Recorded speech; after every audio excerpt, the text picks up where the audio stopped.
Donkey Kong.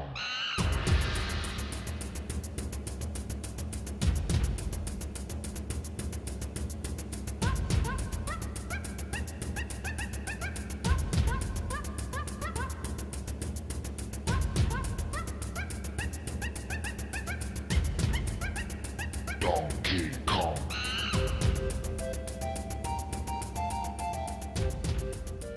What's up, everybody? Welcome back to Remember the Game. It is my retro gaming podcast where every week a buddy of mine and I sit down and we geek out about the games we played back in the day. My name is Adam Blank. Thank you so much for listening to the show. And this week it is episode 305, and it is finally time to talk Donkey Kong 64. I don't think this is the most requested game that we've ever had, but it is certainly high up on the list, and I've been hesitant to review it for years because I know a lot of people love it, and as I've made it abundantly clear, I do not. But this is one of our prestigious Patreon poll-winning episodes. We ran a Nintendo 64 poll a couple of months ago. Somehow, Donkey Kong and Friends won it, so your wish is my command.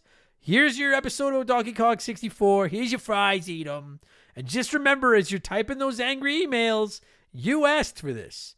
All right? Because look, here's the thing, all right? I am a huge fan of the Donkey Kong franchise, of the Donkey Kong games. The SNES trilogy, magnificent. Donkey Kong Country Returns, Donkey Kong Country Tropical Freeze, very, very good. I even love the original arcade Donkey Kong game so much. I wanted to love Donkey Kong 64, and its problem is the same as practically every other Nintendo 64 game, and that's just that I didn't like that console very much as a kid. You know, I played the GoldenEyes, I played the wrestling games and stuff like that, but I got dragged kicking and screaming into the 3D era, particularly when it came to platforming, and I didn't want to give up my Super Nintendo, and I struggled with a lot of Nintendo 64 games back in the day. So, I mean, I have kind of come around on some of them, Mario 64 most of all. So when I sat down to replay Donkey Kong 64 for the first time since I rage quitted back as a teenager, I was really hoping that it would click with me this time, and honestly, like it didn't. I did beat it, all right? I put over 20 hours into it. I got 120-some gold bananas. I beat the game, and I don't go full-blown Angry Adam on this episode, okay? I save Angry Adam for games like Echo the Dolphin and Mario is Missing, where there's nothing defendable about those fucking games, all right? And I don't want to hear the fucking soundtrack. Mario's Missing can eat my ass, okay? Now I've lost my place in my notes. Okay, here we are. There's some good stuff in Donkey Kong 64. There really is. The problem is just how fucking tedious and oh my God, I suck at this. How tedious and inconvenient it is to get to the good stuff in Donkey Kong. Donkey Kong 64 is like an orange. There's good in there, but it's just not worth the work, in my opinion. My guest this week is one of the brothers McCue, Bradley. He was replaying this for the first time in years to get ready for this episode as well. And while it maybe makes for bad radio, we actually agreed on a lot of points. We actually both liked certain things about this game, and we both hated certain things about this game, both positive and negatives, in the drawn-out fucking world of Donkey Kong 64. And we'll get to all that in just a minute, because speaking of being drawn out, it's time for another edition of the Remember the Game infamous intro. Dun, dun, dun, dun, dun, dun, dun! And if you're new to the podcast, welcome. And listen, okay, a couple of warnings. Number one, I'm not very good at this, but I'm usually better than what you just heard in the first 3 minutes. I'll nail some word saying as we get on to this episode. And number two, our intros are kind of long. They're not that long. They're about a half hour. They're fun. We talk video games and stuff, and they're much easier to skip than it is to switch Kongs in fucking Donkey Kong 64. So if you don't want to listen to the infamous intro, if you just want Donkey Kong 64 talk, go to about the 30-minute mark. Use your little slider on your phone. Should be in about there is when I try to time them into about 30 minutes. A couple of ads, you know how it works. I do have to get my plugs in. If you give me just a minute, it's how we keep the bills on around here. We have all kinds of merchandise, hoodies, shirts, mugs, posters. You can find it all at rememberthegamepodcast.com. Shout out to my man Joe from 4545 Creative for designing all of that stuff. And of course, if you don't like clothes, I get it. You can always consider throwing us a couple of dollary dues over on Patreon. It's about the greatest value in the history of the internet. Our patrons get up to 4 ad-free podcasts every single week on Purple Monkey Dishwasher, goes live every Monday. We talk The Simpsons with Mark McCue. My vlogging podcast, The Rambling Idiot, where I talk about whatever I want. My gaming news podcast, Game Patch, where I look at all the biggest news in modern video games. And then we've got another additional video game show. It's a potpourri of sorts, an expansion pass. That one we look at back at characters and consoles. There's tons of ranking episodes. There's some comedy episodes. There's modern game reviews. Last week it was expansion pass 222. Our patrons got to pick the topic, and Metroidvanias were the main course. I love that genre, and they put me to the task and asked me to rank my 10 favorites, which was like trying to rank 10 dogs or something. I fucking love all of them, but I did my duty, as is my duty, and as is becoming a tradition. Here is a sneak peek of last week's episode of Expansion Pass, my 10 favorite Metroidvanias. Let's get into my top 10. That's what you're here for, right? Number 10. And this was a tough fucking... This might be the hardest ranking that I've done so far. Number 10 on my list of my 10 favorite Metroidvanias of all time.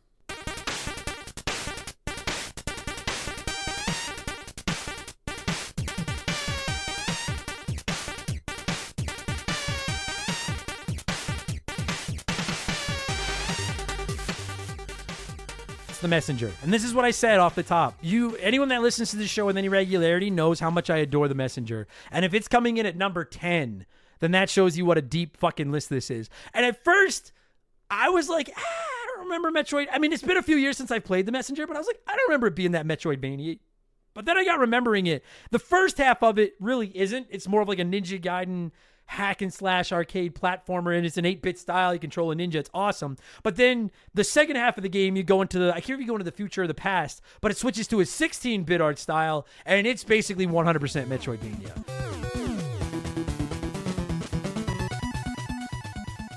That's now available in our archives. And this week for Expansion Pass 223, I'm ready to talk about Nintendo World Championships NES Edition for the Nintendo Switch. It's not the NES cartridge. It's the Switch game that dropped a few weeks ago. I've pretty well 100%ed it. I have all the S tiers. I've got all the badges. I've done just about everything there is to do in that game.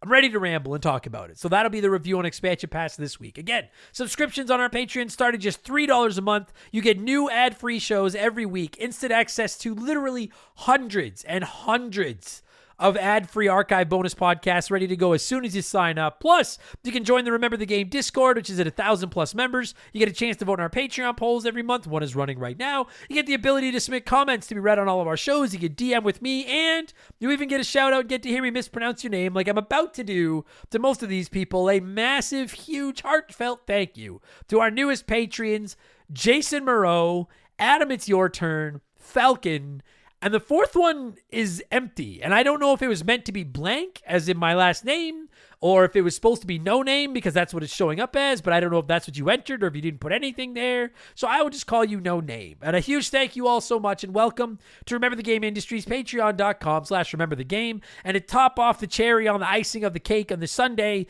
5% of our Patreon income gets donated to charity, and we offer annual subscriptions that'll save you your 12 months fees. And last but not least, I'm over on the old Twitch box, mostly playing retro stuff. I'm trying to beat Batman on the NES right now. Twitch.tv/rememberthegame. Come by and say hi. It's free, and you can see my stupid face. That's enough blowing myself. Let's blow some of you by blowing in some cartridges. It is our opening segment here on the show. I read a few comments and questions from our Patreons, usually gaming related, but not always, and we call this segment Blowing in the Cartridge. He blows all right. He blows big time. That's it, honey. Get into the spirit. Let's blow. Our first blower this week is Brandon DeZeba, who said, "Hey, Hot Dog King, I know you and your brother fought over playing your game systems growing up, but were there any co-op games you played and beat together? My sister and I's greatest triumph was beating Turtles 3 on the NES together. Cheers to a good week." Buddy, beating Turtles 3, that's the Manhattan Project. That's nothing to sneeze at. That's a tough game. You know what, dude? I put this in here, and I thought long and hard, and I don't know if I can think of a single game that my brother and I worked together to beat as kids. It almost always ended up falling into a scrap of some kind. We came close to beating Bubble Bobble. We could get to the final boss, but we couldn't beat it. And I think we probably won like some tag titles, like in various wrestling games. But I can't think of too many other games that we played together. We were arch enemies when we were children, my brother. We get along pretty good now, but we did not like each other back in the day. So no, I can't think of one. That's kind of sad. Yeah, it's kind of fucking sad, actually. Mr. Satan said, Adam, what's your go-to board games? I used to play Settlers of Catan before my kids. And would you ever play a role-playing game?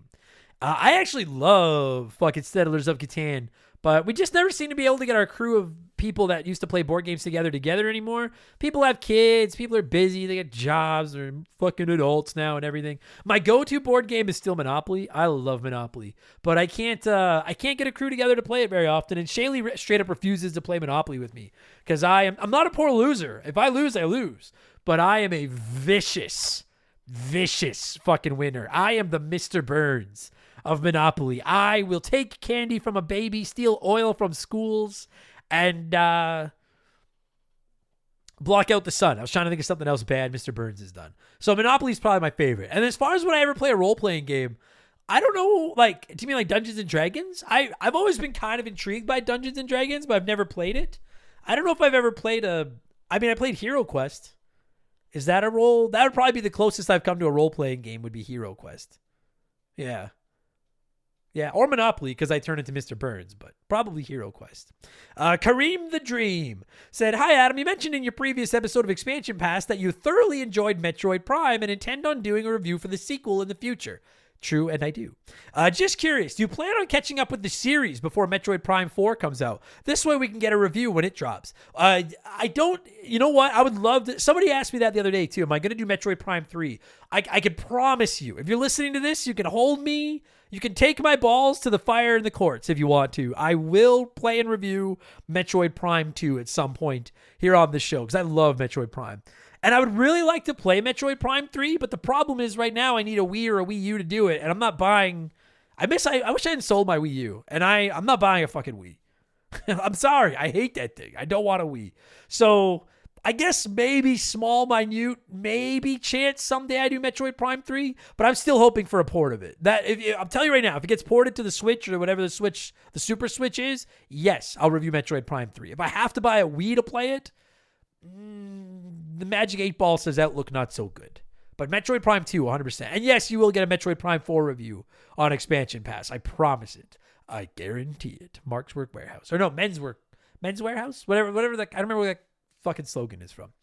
George RMN said, Hey, Adam, I hear from you all the time that you get messages from people about interviewing this person or interviewing that person. I have 2 questions. Can you rapid fire off some of the people you've reached out to about possible interviews? And can I add Brian F. and Justin Wong to the list? They are the largest influencers in the fighting game community. And despite your often mentioned dislike of fighting games, I think they'd both bring something to your interest in retro gaming. Not convinced? YouTube search up Justin Wong Moment 37. I hope you enjoy. So this is a follow-up to a question last week about will I do more interview episodes. I am interested.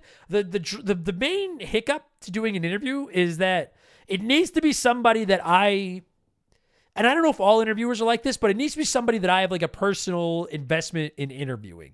So for the record, I have no idea who Brian F. is. I absolutely know who Justin Wong is, mostly because I'm a DSP detractor, and Justin Wong has made DSP his bitch so many times. That said, as far as interviewing Justin Wong or Brian F., I don't really have a lot to say to them, if that makes sense. I would listen to an interview. I love listening to good video game interviews, but I don't think I'm the guy I don't consider myself a great interviewer. And so like if I have an attachment to them and I want to talk to them, absolutely. But if I don't, then I don't really have a lot to say. I hope that makes sense, because I do get asked this question a lot. As far as people I've reached out to, I have tried to get the Angry Video Game Nerd. I hears ya. I would love him too. I don't think he does a lot of interviews. Colin Moriarty from Last Stand Media and I were talking about doing an interview last fall, and then I got busy, and then he got married, and then it kind of died on the vine. I should try to pick that back up and reach out to him, because I really would like to. He's one of the reasons I started the show. I would like to talk to him.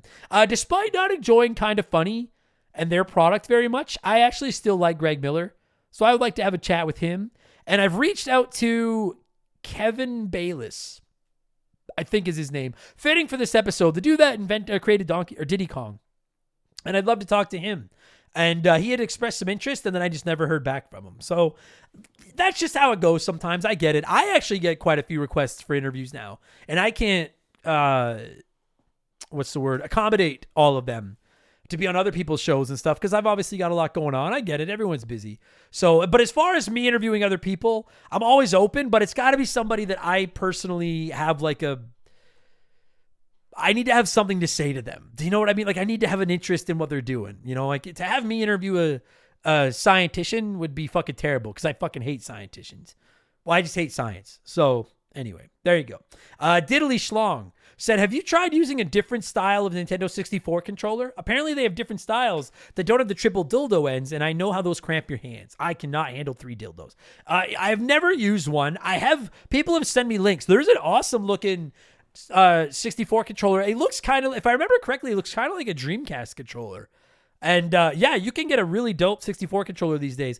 That said, no, I've never tried one. When I review a Nintendo 64 game on the show, it's same as like emulation. I'll emulate games if I can't buy them, but I really like to play games in like as OG format as possible. And for the Nintendo 64, that includes obviously using Nintendo 64 controllers. So I haven't used one. I liked, as much as I don't like that controller, I like using it for the review purposes. Hot Cheese Sauce said, I've been watching videos on speedrunning lately, and it's so fascinating on how fast all these different games can be beaten so quickly. My question is, if you were to become a speedrunner, what game would you attempt to run and why? For me, I'd attempt Pokemon Red Blue. I know them like the back of my hand. I know of Nerve to be good enough to have... I know I'd never be good enough to hold a world record, but it would be fun to attempt. I get asked this a lot. I don't have a ton of interest in trying to speedrun, even though I respect speedrunners, but lately I've been thinking about it a little bit. If I ever was going to attempt to be good enough to speedrun a game, I think it'd be TMNT on the NES. Just because it's one of my favorite games of all time. That or Bart versus the Space Mutants. But I think TMNT is the one that I would be most proud of if I could put up a reasonable time. I was watching some speedrun records of it the other day, actually. People are fucking mutants. No pun intended, but that's probably the game. I am the Mutt said, Andy, just a quick question. How important is the name of a podcast in your opinion, or is the content king? I think the name matters, but I think the logo matters just as much. I have been told by countless listeners of this show that it was our logo, the Super Mario Brothers screen parody, that is what got them to look at it. And I believe that. When I flip through podcasts, names are a dime a dozen, quite frankly. But like, if it's a whole bunch of generic, wow, crazy face and font text or logos, and then a logo that catches your eye, I'm usually going to give a chance to the logo that catches my eye. So I think the name and the logo matter, but yeah, like getting them in the door is only a third of the battle. Then you got to make them stay with the content. But I think your logo matters more than your name. And then finally, before we move on, it's letter time. It's letter time. The Supreme Chozo Rizzo said, if a Zelda remake releases for the Switch successor, rank the 5 Zelda games you want the most. Mine would be 1, Ocarina of Time, 2, Majora's Mask, 3, Link to the Past, 4, Oracle of Ages Seasons, 5, Minish Cap. So the 5 Zelda games I'd like to see remade the most for the Switch successor if they were to do one. Okay. Number 1 for me, believe it or not, would be Majora's Mask. Because I love the concept, but I don't want to fucking deal with that weird interface and shit anymore. Number 2 would be Ocarina of Time. I can agree with you on those. It's just that I like Ocarina of Time as it is. Majora's Mask has never done it for me as it is. Number 3 actually is Zelda 2 for the NES. Because I think that's a great game that's just so fucking hard, weird, and cryptic. And I think remade and cleaned up in like a 2D HD style, it'd be fucking sick. Number 4, I'll go Link to the Past because I love that game. And I'd be fine with seeing that done in the Link's Awakening style remake. And then number 5 for me will be Oracle of Ages and Seasons. Again, in that Link's Awakening remake style. If Link's Awakening had been remade, it'd probably be up there in the top 5. But that'll be my 5. Majora's Mask is number 1. I think Ocarina of Time is most likely if we get a Zelda remake on the next Switch, but I want Majora's Mask more. Thank you for all the submissions, everybody. As always, we got to keep this ball rolling down the tracks. So let's switch things up and get to our Smash Hit segment, the official game show of Remember the Game Industries. It is Play 1, Remake 1, Erase 1.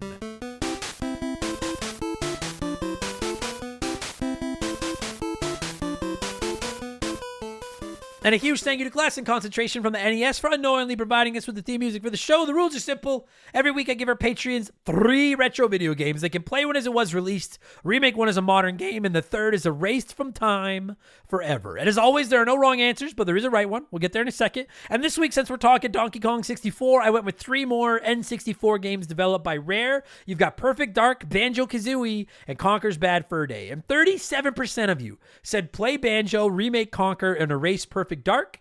That is not what I would do. So let's see what a few of you had to say here, and then I'll tell you what the right answer was. Matthew said, I'm going to play Banjo because I never have, but according to Mr. Blank, it's fire. It is. Let's remake Conquer because it was a blast, and I'm sure we could make some improvements and have monthly DLC adventures. And that leaves me to erase Perfect Dark, and I'm okay with that. The first-person shooter genre is oversaturated, and this could be a GoldenEye scenario where the memories are better than replaying the game. I mean, I played Perfect Dark a few years ago, and I do think it's aged better than GoldenEye, but it is a little rough. Xbox is the way to play it, for sure. Magpie I. Pierce said, play Conquer. It sounds like a chill downtime activity for a week or two. Remake Perfect Dark because it seemed cool in the late 90s. I don't know why it never became a franchise. And then erase Banjo just to piss off its loyal fan base. I'm always down with pissing off a loyal fan base. I think Perfect Dark never became a franchise because Perfect Dark Zero sucked and then they couldn't figure out what to do. And eventually we're getting the new Perfect Dark, but fuck, it could be on the next Xbox at this point. Who fucking knows? Foz said, play Perfect Dark because I haven't yet for some reason. Fucking grow up, Foz. Remake Conquer. It's a classic for its humor, but desperately needs a full revamp to be appreciated. And erase Banjo-Kazooie. It sounds insane to me, but I recently played through it for the 4th or 5th time, and I'm ready to let it go now. Goodbye, my precious bear and bird. You know what? I understand that. That's why I usually erase Super Mario World when it's an option. It's my favorite game ever, but I'm like, I've played it so many times at this point that I'm like, I can live without it if I have to. I get that logic. Evan Azzo said, it's kind of a no-brainer this week. Play Banjo as it just works well as it is. Entertaining through and through. Remake Conquer. It could really use a buff and polish on the camera angle, some high-definition Great Mighty Poo, a modern control interface, and we have a hit. That leaves Perfect Dark going bye-bye. It didn't really bring anything super wild and crazy to the table. Most people got their fill with GoldenEye. Perfect Dark can be left in the dark forever. No regrets. I'm not going to disagree with anything you said, but I just... except for I do disagree that, like, it definitely did a lot better than GoldenEye. I'll disagree with you on that one. Everything else checks out, though. And Roto Baggins said, this is easy. Conquer was fun when I was a kid, but I replayed it a year or two ago, and I couldn't get more than a couple hours in because I thought it was so cringe, so I will erase it. Perfect Dark is significantly better than GoldenEye almost every way, but it could use a dual joystick control system remake. Banjo is a solid title, and honestly, it's what Donkey Kong 64 should have been, gameplay-wise. Play. Buddy, if you feel like Donkey Kong 64 should have been or Banjo-Kazooie is what Donkey Kong 64 should have been, wait till you hear from Bradley McCue, because I'd swear he just wrote that in. He feels the same way. I'm going to go with 13% of you this week, one of the minorities, as did Horace Earl, who said, play Perfect Dark, as I need to give the newer online version for the Switch a try. Remake Conker's Bad Fur Day, as we need to see all those improvements finally come to life. And I'm sorry to erase Banjo, but I just can't run through Gruntilda's game show one more goddamn time. Different reasoning, but same order. I'm going to play Perfect Dark because honestly, I just really like it. It's just a fun, I like that game a lot. I'll play Perfect Dark. I was torn on the other two, but I'm going to remake Conquer because, well, I think it's fucking hilarious. It desperately needs the controls redone. Desperately. So I'm going to remake Conquer, and I'm going to erase Banjo-Kazooie. And I know, as I'm about to say in this episode, for my money, it is the single best platformer on the Nintendo 64. But at the end of the day, it's still a Nintendo 64 platformer, which is my most hated of all platformers. I can get my fix somewhere else. I like it, but it's that 64 thing. Not for me. So thank you, everybody that wrote in to play one, remake one, and erase one, as always. What have I been playing over the last week? I've been playing a lot of video games over the last 7 or 10 days. I've been playing Prince of Persia: The Lost Crown. Really into it right now. I'm going to finish it over the next week or so. Really digging it. I'm still playing Dave the Diver. It's fun. I'm still playing Mass Effect 3 because it's fun. I'm still playing The Last of Us Part 2 as my own little personal checkout game because it's awesome. And then I've been starting to go through a platinum run on Mega Man Legacy Collection on the PlayStation. So I've been playing Mega Man. I played Mega Man 1, 2, and 3 over the last few days. And I'm on a bit of a Mega Man heater right now. So lots of video games. It's pretty well all I'm doing. I'm a lazy fuck. Anyways, I'm a lazy fuck that needs to make some money. So here's what we're going to do. We're going to let a sponsor in here to peddle their wares. And then when we get back, it is Donkey Kong 64 all the way to the end. All right? We'll be right back after this. This is an ad by BetterHelp. A band once said, work sucks, I know. And I think most people agree with them. Workplace stress is now one of the top causes of declining mental health, with 61% of the global workforce experiencing higher than normal levels of stress from their jobs. And while walking away from your job might not be an option, taking a little time every day to focus on yourself and your mental health can make a huge difference. I know in the summer I try to get outside every day, get a little bit of sun, and just enjoy the outdoors. It really helps. at least until my allergies attack, and then it's ugly. It's important to take steps to combat work stress, and therapy can be a huge one. It's not just for overcoming trauma. Therapy can help you define work goals, set some work boundaries, develop coping skills. It's like a cheat code for life. And if you're thinking, man, I'm too busy for therapy, well, look into BetterHelp. They make therapy as convenient as possible. You can meet with one of their over 30,000 therapists online and on your schedule, just like over 5 million people around the world already have done. As the largest online therapy provider in the world, BetterHelp can provide access to mental health professionals with a diverse variety of expertise. Unwind from work with BetterHelp. Our listeners get 10% off their first month at BetterHelp.com/rememberthegame. That's BetterHelp, HELP.com/rememberthegame. We've had some great partners over the years here at Remember the Game, but I don't know if any of them have hit home for me quite like Hometown Hero does. No pun intended. Don't start. It's a transparent, honest cannabis company that helps people and gives back to those that have served their country at the same time. I mean, come on. As soon as I read about these guys, I knew I wanted to work with them.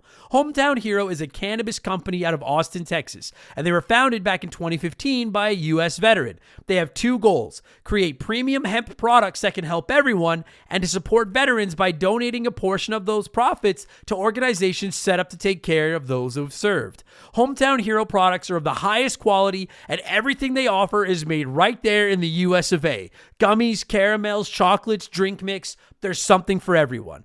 And what's more, their hemp is grown locally in Texas, which is something they should and do take a lot of pride in.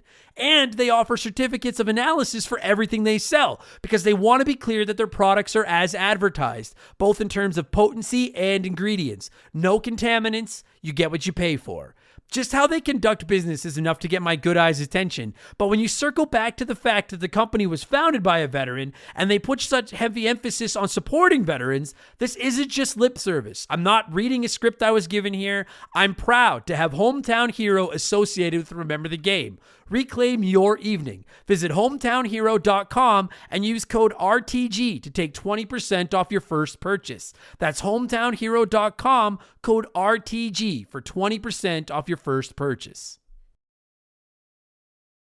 All right, let's talk Donkey Kong 64. As always, I like to let the Patreons sound off on the game we're covering before my guest and I hog ye old microphones. And we had no shortage of comments on Donkey Kong 64. So let's see what a few of you had to say here. Red Hood Todd said, I really like this game, but also fuck this game. My two biggest problems with it are the shitty camera controls and that damned rare coin. I love being able to swap Kongs, their weapons, the ability upgrades, and even the levels were fun. If it were remade, I think it'd be a banger. I mean, I like the rare coin because I like playing Donkey Kong. The jetpack irritated me a little bit, but I like being able to swap the Kongs. I'll save my thoughts for a minute. This is your time. Very well said, Red Hood Todd. Well said. Jean-Francois Bisson said, when all of the 90s kids got their black Nintendo 64s with Mario, I got my jungle green one with Donkey Kong 64. So for me, DK is my introduction to 3D gaming, not that chubby plumber. The game might not be perfect, but it was the first mistress I got, and it will always hold a special place in my heart. And I think that's a lot of people's connection to Donkey Kong 64. They grew up with it. I fucking get it 1,000,000,000% over. Plus, the jungle green 64 was dope looking. I'll concede that for sure. Bill M., possibly Bill Murray? I don't know. Bill M. said, this is probably sacrilege around these parts, but this is my favorite Donkey Kong game. That is fucking sacrilege. DK64 was the first Donkey Kong game I ever played, and I loved it back in the day. I replayed it recently right around the time this game won our Patreon poll, and I still enjoyed it overall. I think the most important thing to remember is even though there's a ridiculous number of collectibles, you only need to collect about half of them to beat the game, so it's really not that bad. The final boss being locked behind the rare Nintendo coins is complete bullshit, and it should not have been set up like that. I actually used a glitch to bypass that door to reach the end of this game because fuck that Donkey Kong arcade machine. Oh, God, I'm choking on my own rage here. So you're saying that you like this game, but fuck the OG Donkey Kong? You and I, Bill M., in some ways, are very different people. Are you? That was like the highlight of the game to me, was playing OG Donkey Kong. Oh, God. I'm choking out my own rage here. Zach McLean said, I remember renting this game from Blockbuster and playing it with my best friend for a few days around New Year's in 2000. We weren't worried about Y2K, but we did nothing but play this game all day, every day. I remember it being fun and then getting really burnt out on it. My friend wanted to keep playing, so we grinded through and beat it, but then I never wanted to play it again. It was good times, but I have no desire to play this game ever again. I feel that. Except I did worry about Y2K very much. And Lee Carvello's putting challenge said the beginning of the end for Kong dominance hasn't been the same since. Tropical Freeze was nice, but it took like 15 years to get back to form. So I would argue Donkey Kong Country Returns was the return to form. But I still don't think any of them have touched the peak of, like, Donkey Kong Country 2 is the best Donkey Kong game. So I'll give that point up 100%. Anyways, let's get into what I think of Donkey Kong 64 and Bradley McCue and what he thinks of Donkey Kong 64. I'm going to cue up some music. And when it stops, Bradley and I are finally talking Donkey Kong 64, which originally released in North America for the Nintendo 64 on November 22nd of 1999. Enjoy the podcast, everybody. Let's go.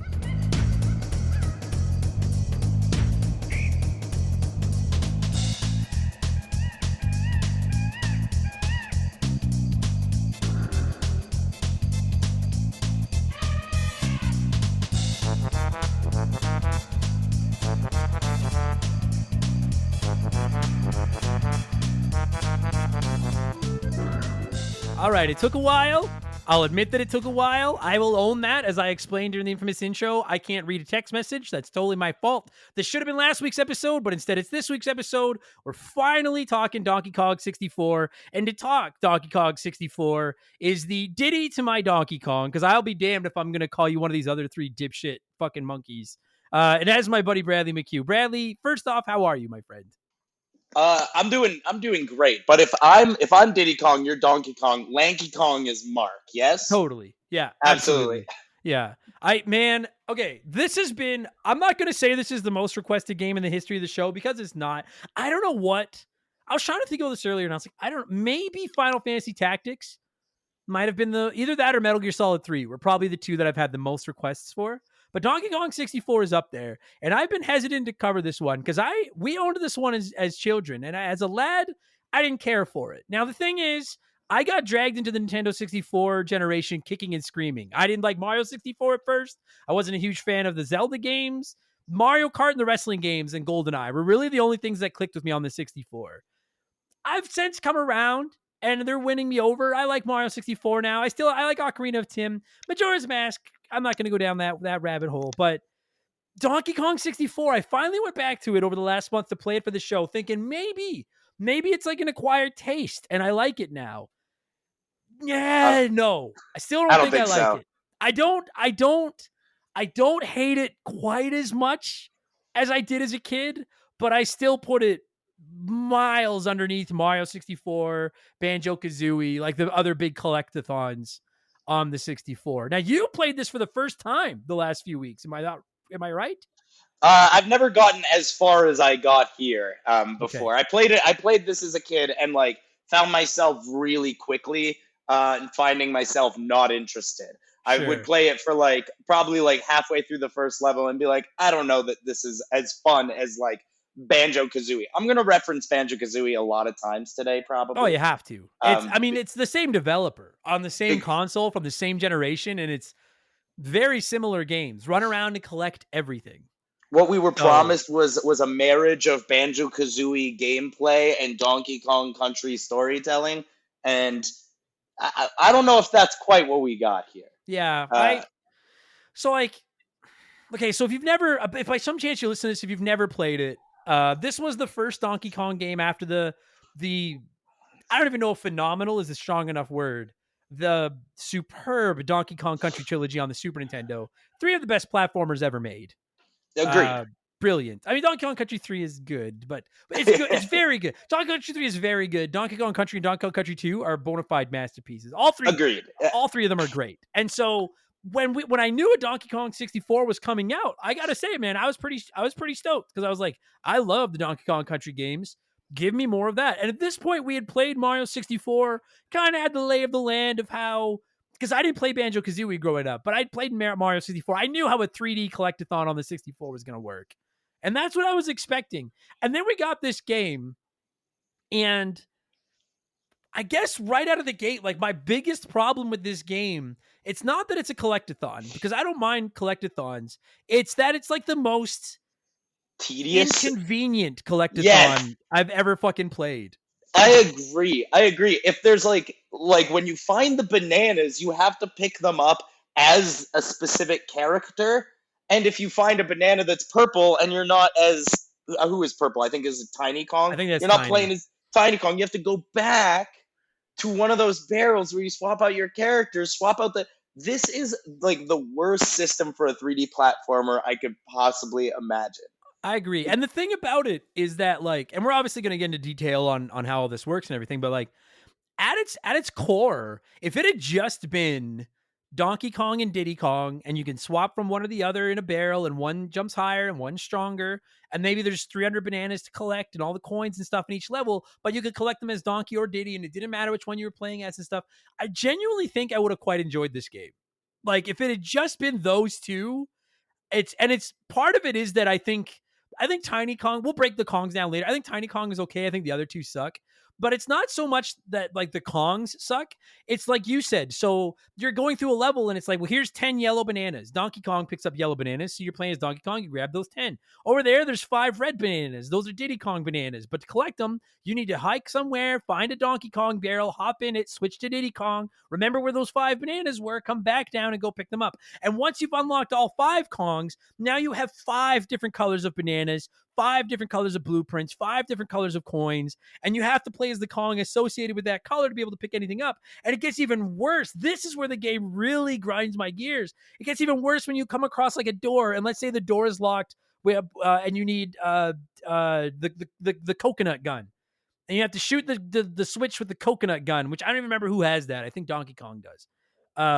So you have to go get Donkey Kong, bring over, shoot the switch to open shoot the switch, it opens the gate. Then you go in there. Then there's a character pad there that you have to activate someone's special ability, but it's Tiny Kong. So now I need to hike back to the Kong barrel that I just went back to get Donkey Kong to open the gate, switch to Tiny Kong to go use that touchpad. That touchpad opens something where I need Diddy Kong to collect his coins in there. So now it's hike back to the barrel again. And if you think I'm exaggerating at all, then you've not played this game. That is literally what about a third of this fucking game is. It is absolutely baffling that they put the game together like this, because I find that more than half of the game I find myself hiking to those barrels. And not only that, but I have a weird pick about the barrels. The barrels are at such a bizarre height where they're slightly above your regular jump, but if you double jump, you risk going over them. It is so weirdly inconvenient to get in there. Like sometimes I'm just jumping at it. Like get in the damn barrel. I agree with that. Now I'll give them some slack because Mario 64, Banjo-Kazooie, Conker's Bad Fur Day, even Ocarina of Time to a lesser extent, none of their controls are exactly world-renowned on the Nintendo 64. So I'll give them a little bit of slack, but I do agree. The barrels are in an odd location. They're kind of a pain in the ass to jump to. And again, the biggest problem is that you have to go find them. I do have some positives with this game too, I promise. I will say, I streamed this game quite a bit, and I found it to be a very enjoyable stream because it's almost a brain dead game half the time. So I'm just talking to the chat while I'm running around collecting bananas. I must have said it on my streams a dozen times, and I can't move off this point. If they had just given you the option to pause and switch Kongs, yes, absolutely, it would have fixed. I'd honestly probably give this game an 8 out of 10 if I could have just if you could switch on the fly. Absolutely. I completely agree. I was thinking that too. I was like, how could they make it where like LNR swaps characters out? There must be a way. And if it were like that and you could just tackle every puzzle as you came across it the first goddamn time, man, then it would make the game so much more fun. I get it. I get part of it was probably, and I feel like by this era, we were kind of past this, but I do think part of the decision to make you hoof it back to find those barrels was the artificial extension of the game length. Like, because it probably tacks 5 hours onto a playthrough. You're just walking around looking for barrels. So I get it to an extent, but I will say, I'm assuming if you're listening to the show, you want our opinions on the games. That really, really hurt the game for me. Because, dude, the number of times that I found like a fucking boatload of, or maybe I found like one of those big guys with one of the blueprints, or I found a switch that I needed to get to a golden banana or something. And when they drop the wrong color blueprint and you're like, well, then I'm wasting my time. It took me a long. Someone in my Twitch chat pointed out that you could tell by the color of their hair. Oh, I didn't know that. I didn't know this. This No. is new Yeah. information to me. Someone pointed that out to me in my chat. They were like, whatever color of hair they have, that's the blueprint they'll drop. And then once you've got it, then they have white hair. So Oh, that's okay. because I agree with you. That saved it though. Yeah. But the number of times, yeah. like, because some of these levels are pretty big, and the number of times that I found something and then couldn't remember where it was by the time I got to a DK barrel and switched, and then came back and was like, fuck, where the fuck were those? Like, where the fuck were they? Because in each level, you need to collect a certain number of bananas to open up the door to get to the boss. And in the early levels, I don't know about you, but like I had no problems with it at all. But the last couple of levels, I was hurting to find enough bananas to get in. And then I'd find a smorgasbord of like, I called him Dipshit Kong, the guy with the long arms there, Mark. Oh, yeah. Lanky Kong. I'd find like a smorgasbord of like Dipshit Kong's bananas, but then I couldn't find a Kong barrel to switch to Dipshit Kong. And then by the time I did, I couldn't figure out where those fucking bananas were anymore. Oh my God. It's and you know what is even crazier is that like there's just so much point in this game where the game wastes your time. Like, for instance, every time you come across one of the places that sells the guns, you have to go in, see if there's a new gun for the character you're currently equipped, come out, go into the barrel, swap out to the next character, go in, see if they have a new gun, go out. And you have to do this for every character. Every time you find the armory and every time you find Cranky's laboratory where you can get upgrades, it is so annoying. Yeah, it is. Like, to their credit, they usually have a DK barrel outside, but it's not the point. The point is, like, just give me them all. Like, Yeah. just fuck it. And like, and Exactly. sometimes they do. Like, Cranky will give you an ability that works for everybody, and you're like, Yeah, oh. like And an then upgraded belt or something. Yeah, but then it's like, nope, now go find all 5 and hoof it back one at a time. And I was like, Yeah. you motherfucker. And then it was like, oh, sorry, Tiny Kong, you don't have enough coins. Everybody else did, but you haven't found enough of your coins. So get out there and find your coins and fucking come back. And it's just, it is the most inconvenient fucking game I think I've ever played in my life. God damn it. It is an insanely frustrating game. Now, granted, one thing I will say is that because there's like almost no like repercussion for dying, like I never felt like overly frustrated with the game, but this game's biggest sin is that it's just super boring. Yeah. Now, I will say, because I know that some of the people listening to this that love this game. Look, I ran a poll just asking people like, where are you in this game? A, B, C, or D?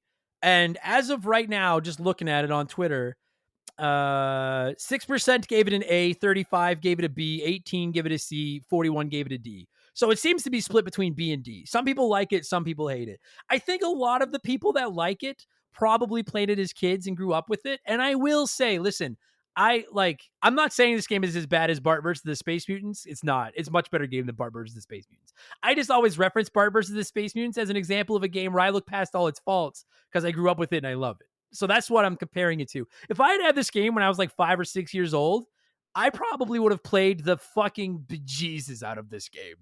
Because I will give it credit.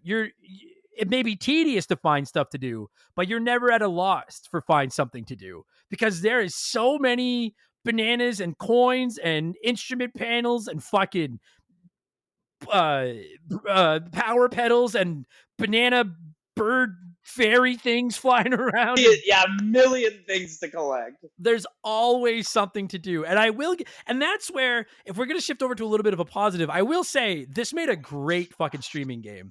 Because I very rarely was just running around with nothing to do. And it didn't really matter that I'd get sidetracked. Or honestly, a great game to play when you're baked as well. Because you don't even need to remember what's going on. You're just running around finding bananas and coins and ammo and shit everywhere, just picking it up. I will give it that. It's definitely not short on substance. It's just not a substance that I particularly enjoy substancing. I like and I do think, like, on a positive note, I think, like, because there's trails of bananas that usually lead towards like a certain puzzle, it's like, oh, there's probably a puzzle down that hallway that you do as Tiny Kong because there's purple bananas lining that hallway. So I'm sure Right. I have. So, like, it's not like you have to play every single level completely through 5 times. There is a bit of leeway. I agree with that. Not as much as there would have been had you been able to simply change your characters on the fly. Yeah. But another thing too is that you said that, like, these levels are pretty big, but I'm gonna talk about Banjo-Kazooie again here for a moment because it felt like they're trying to capitalize on Banjo-Kazooie's popularity, but Banjo-Kazooie had these big levels that were wide open and had shit in it. These levels are like Doom map, Wolfenstein style map mazes that don't have anything in them. Yeah, I'll agree. There's some levels I definitely like more than others, but I do agree that there is a lot of empty space in Yeah, this fucking game. Like I don't know. I mean, I guess the only thing I can imagine is that like you had 5 different monkeys worth of collectibles to spread out. You couldn't just drop them all in this little area. Like you had to and make like them seem further apart. But I agree with you. There's a lot of empty space. in Banjo-Kazooie, it feels like you're earning your reward of the jiggies by helping out people in the world, where in this game the bananas are just places behind bars and you got to hit a switch to open it and there it is. Yeah, and I'll give it a limited amount of credit that it does have the teleport pads, the 5 numbered teleport pads, but Which are even very those, useful. they are useful, but they're only useful when you find both of them. And the Yeah, amount of that time is that I true. spend running around, like I'm like, fuck, I found 1, 2, 3, and 4, but all I found is one of the other. Like I found a second 3. The other ones, I don't even know what the fuck to do with them yet. And Like, then there it are was just- levels. There are levels that even have sub levels that have their own warp pads. So you'll think that you got the warp pad to go back to number 1, but it's actually just like in that building. There's 2 different warp pads. Like, man, it just feels like not a lot of it was really well thought out. You know? it felt rushed. Honestly, it feels rushed. Yeah. It feels rushed. The N64 was coming to an end. They must have been like, we're putting this thing out now or it's over. Yeah, let's make our money. So I don't know. So that kind of shit bothers me. I'm trying to flip between like negatives and positives. I don't want to just shit on it because I know some people love it. I like the. What do you like? I like the bosses in this game. You didn't get to the final boss, did you? I did not. No, I did not. I was not playing that far. I will be honest with all the people listening, and they're all going to be like, "Oh, this guy just didn't give it enough of a chance." I promise you, I played this thing for 15 hours. No, I got past the water level, the gloomy galleon. As soon as that's the worst level in the game. Banjo-Tooie has a level like this too, and it is always the level that makes me go, "Okay, I'm done. I don't want to play this anymore." Where it's like almost all underwater and there's so much swimming. I'll straight up call out. I don't actually particularly enjoy Banjo-Tooie. Banjo-Kazooie I liked. Banjo-Tooie I thought they got too crazy. It bothered me a little bit. I didn't care for Tooie as much.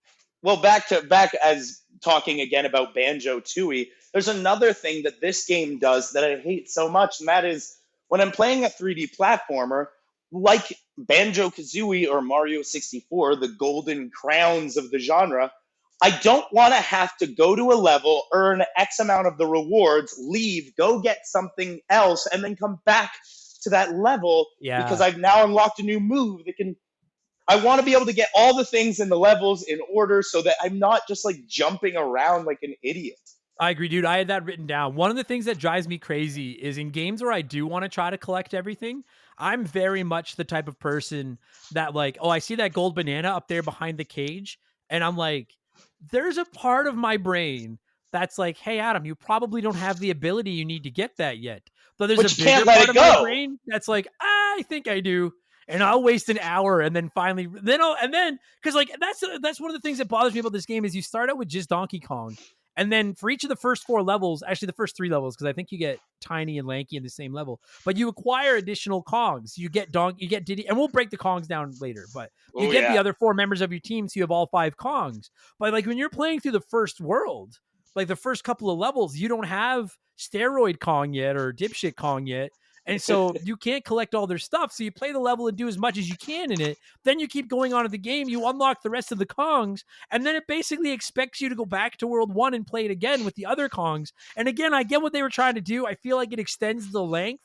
And when I was playing it with people on the stream and had people to chat with while I was doing it, it wasn't so bad. But when I was just sitting here by myself playing it, I was like, there's backtracking. And then there's what this game is fucking making me do.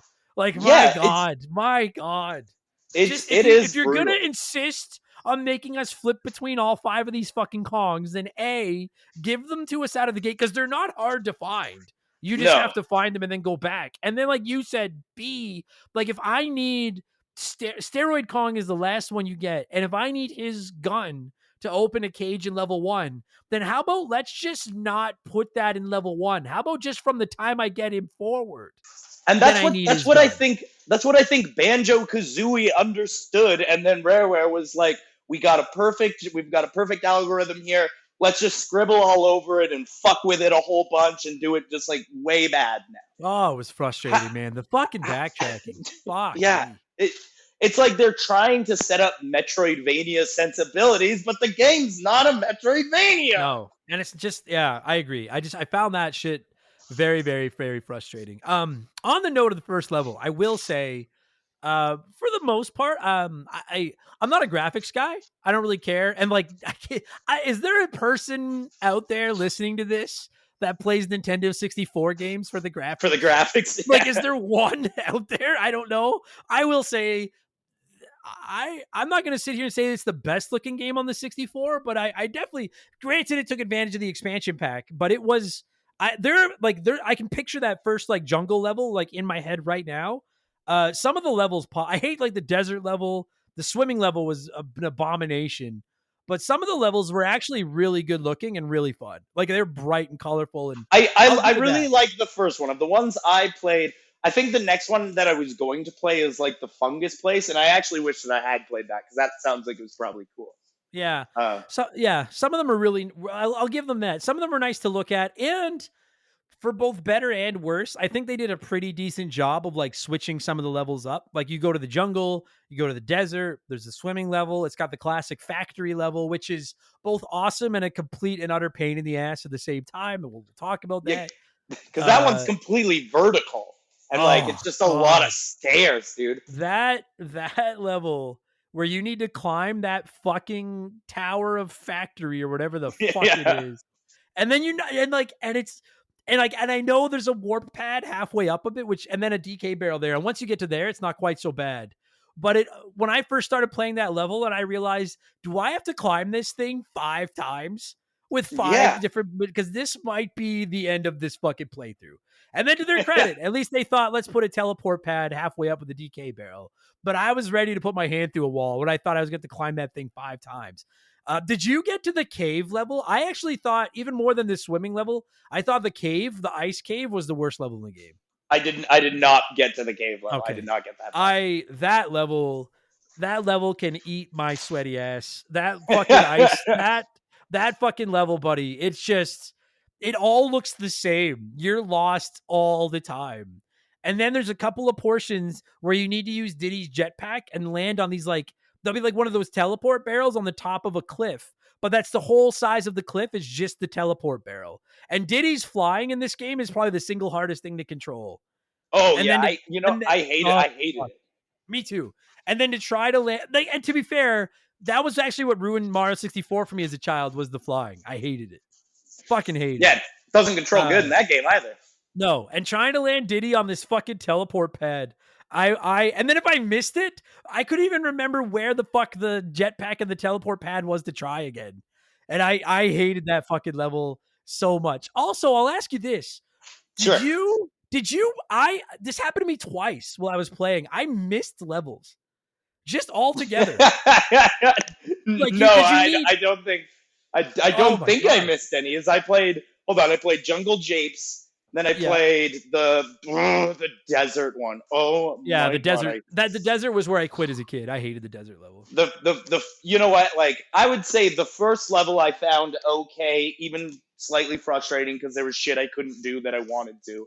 Yeah. But I don't think any of the levels I played were good. And I'm sure there are good games if I had kept playing, but all the ones that I played were bad, and I was like, that's about as much of that as I can do. I'm working through them right now. And so like there's the main island, which is like the fucking this I loved. Castle.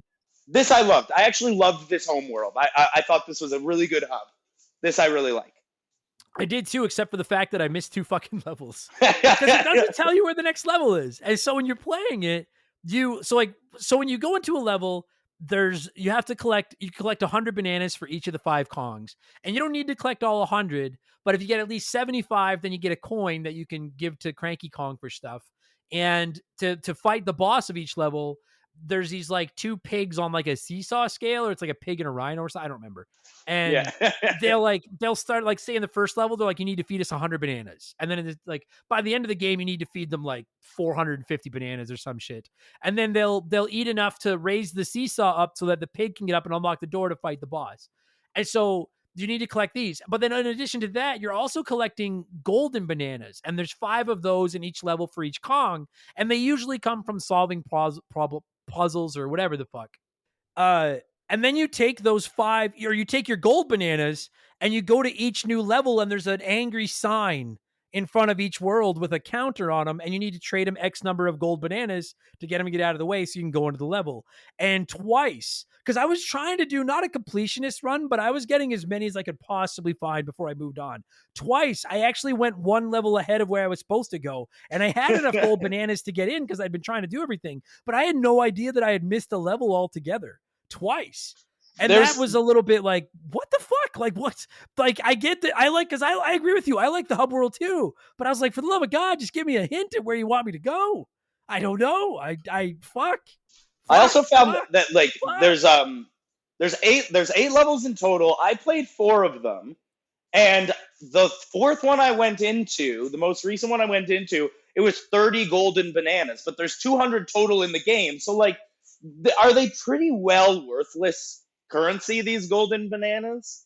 Yeah, I don't remember, because I will tell everybody, like, I beat the game, and I don't remember how many you need to get to the end, but I'm looking at the screenshot I took right now. I played for 20 hours. I collected 127 gold bananas, and I was at 64%.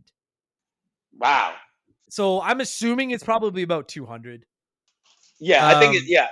And I think they're like what do you need in Mario 64? I think you need 70 stars to beat 70. So yeah, a little bit more than half. Okay, that's about right then. I think it's about the same, yeah. So if you only got through, okay, you know what? Here, how about this? Let's pause here. Let's let a sponsor come in. I'm telling everyone, I know how much this game means to some of you. I'm doing my best to not just go full blown Echo the Dolphin on it, because I don't think it's like, I think Echo the Dolphin is just a shit video game. I think Mario's Missing is just a shit video game. I don't think this is a shit video game. I just think it does a lot of things really, really poorly. So yes, I'm trying to calm my tits. So let's let a sponsor in. We'll let them talk, and then when we come back, I want to go through the worlds. I want to get through the Kongs. We got to talk about this final boss fight, and then I don't know, whatever the fuck else. We'll be back. We'll be back in a second here. Don't go anywhere. Just wait.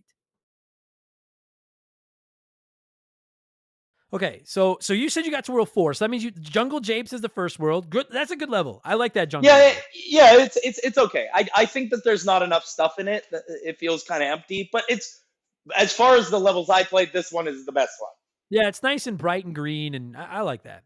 It's got Mumbo Mountain feel, you know. Yeah, Angry Aztec is that desert world. I agree with you, buddy. I fucking hate that desert level. To be fair. I hate the desert levels in practically every game. Choco Plains or whatever the fuck it's called in Super Mario World is I don't care for that area.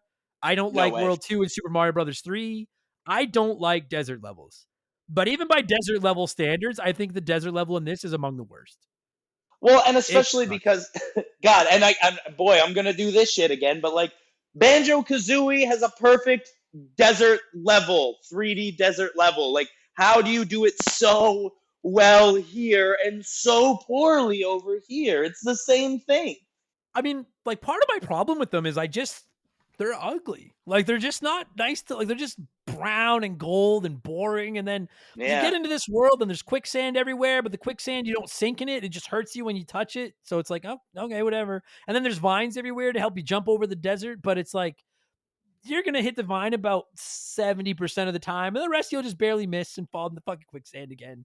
And then there's like a giant cave in the middle to go through, and then you get to a whole other area of the desert, but then you're finding stuff and trying to remember what side of the desert you found it on and everything, and it's constant. And there's like a million different branching paths in that level. Yeah.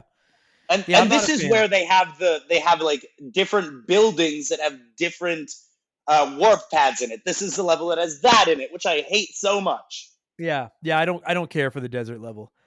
And then I missed the factory at first. I went and did Gloomy Galleon first, the swimming level. That's where I would have tapped if I were you. Well, That that's where I level. did tap. Now I will say, okay, so to go back to Frantic Factory is actually, I thought it was a pretty cool level. I just found the climbing of that giant, you have to climb that giant tower, and I just don't think this, and again, this is my Nintendo 64 bias, I just don't think it controls that well. I just find platforming, I find precise to me, that factory reminded me of the clock tower in Super Mario 64, which I also don't like. Yeah, I agree. I just find them hard to do. Maybe I'm just not good. I find them hard to do. But I thought the concept of the factory level was pretty dope. Yeah, and you know what? If I'm being honest, there are a lot of things that I think this game does do really well. I think that the idea of being able to switch between different Kongs is great in concept, and like I love being able to play as so many different characters and get varied experiences. I just wish it wasn't so damn repetitive. Yeah, I agree. Because they even do a good job of making the different characters feel different, which we'll get to. I want to talk about the final level a little bit and how that worked. I liked that. So I like the factory. You know what I liked about the factory level? A, I thought it looked nice. And B, I love that you could see, like you could see stuff on the other side of like a pane of glass, and you need to figure out how to get around the glass and get to it. Yeah. Like it just felt like those are my favorite levels in the Donkey Kong Country games too, or like the factory or the industrial levels. And it's one of my favorite levels in this game, other than climbing that tower, which is a motherfucker. Yeah. You know what? There was also like some mini games in this. There's like the mini game where you are shooting out of the barrels. I think that is it. Like it feels so Donkey Kong. It feels so authentic. It's 100%. well programmed, and I think that is an excellent inclusion. Yeah, I liked that mini game. I liked like the fly swatting one. Yeah, that one's fun. The shooting gallery ones are okay. The dude. What? I really like the ones where you play like the retro arcade games. Oh, buddy. Yes. That's probably like maybe my favorite part of the whole game, actually. Yeah, you get to play both Donkey Kong and you get to play Jetpack. And I didn't realize it till the very end of the game. I had beaten Donkey Kong and gotten that coin, but I had never beaten Jetpack because I suck at that game.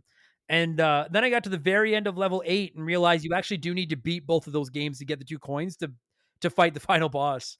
So then I had to leave, go back to a level, find a cranky shack, and then bring up Jetpack and then play it until I beat it. But that didn't bother me. I didn't find that as inconveniencing as some of the other stuff. Having to go back and playing a cool game, like including their legacy content in that way is actually really unique and interesting and smart. Yeah. I was especially because they're both like just like quick little plays. I love that. Yeah, I was streaming the night that I was in the factory and found the Donkey Kong arcade machine and got to play it.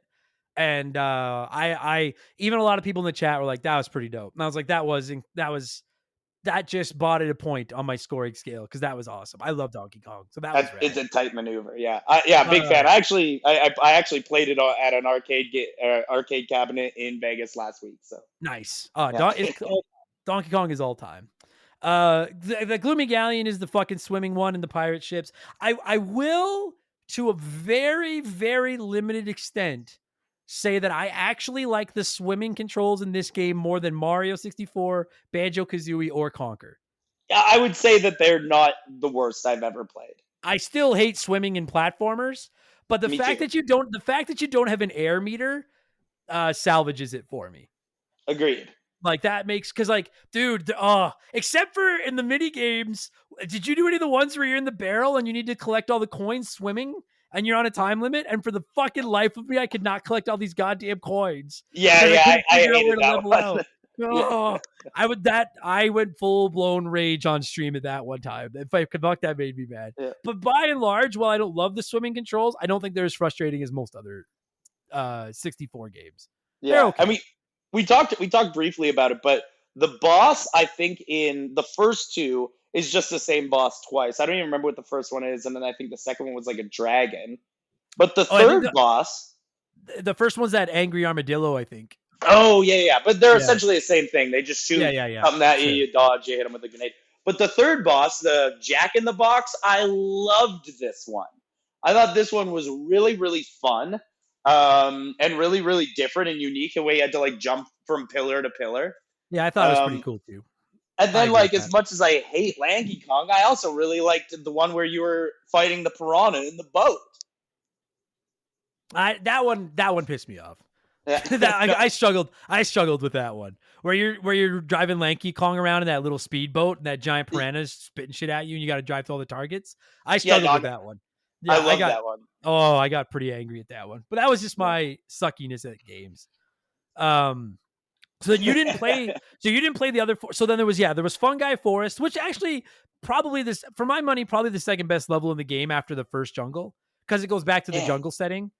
The only problem with Fungi Forest is there's a giant. Think of the Deku tree in Ocarina of Time. There's a giant tree you climb up, and it can be a bit of a pain in the ass because you have to climb it multiple times with different Kongs. And it does that, but by and large, I actually enjoyed Fungi Forest. I thought it was cool.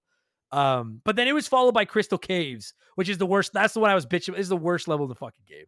Crystal Caves can die in a fire. I fucking hate that level so much. And the problem was I was like, so you're in like this dark cavern. There's a little bit of swimming. There's ice or I guess crystals. But the problem is I was always getting lost and I couldn't figure out where the fuck to go. And I was getting so mad at that level and I couldn't get enough bananas I have no fucking clue where the 500 bananas in that level are. Because I must have ran around in that level for an hour just to find enough bananas to open up the boss. Like, I was getting so mad at that fucking level. Oh, fuck. And then there's Creepy Castle, which is a pretty cool level too. A lot of climbing again, but there's like a big, deep underground cavern and shit in it. That's pretty dope. Hell yeah. And then you get to the final world and it's K. Rool's hideout. And it's actually, there's like a really cool part where you come across this like giant machine and it's got 5 different colored energy sources. Obviously the 5 colors of the 5 Kongs. And you need to use all 5 Kongs abilities and you're on a timer. And you need to use all 5 Kongs abilities to climb up this room and get to all 5 switches and turn the machine off. And it's a cool idea in theory, but your timer, the amount of time you have is based on how many of the blueprints you collected and cashed in during the game. Oh, God. So if you didn't get enough blueprints, you have to go back into the world and look for guys with hair?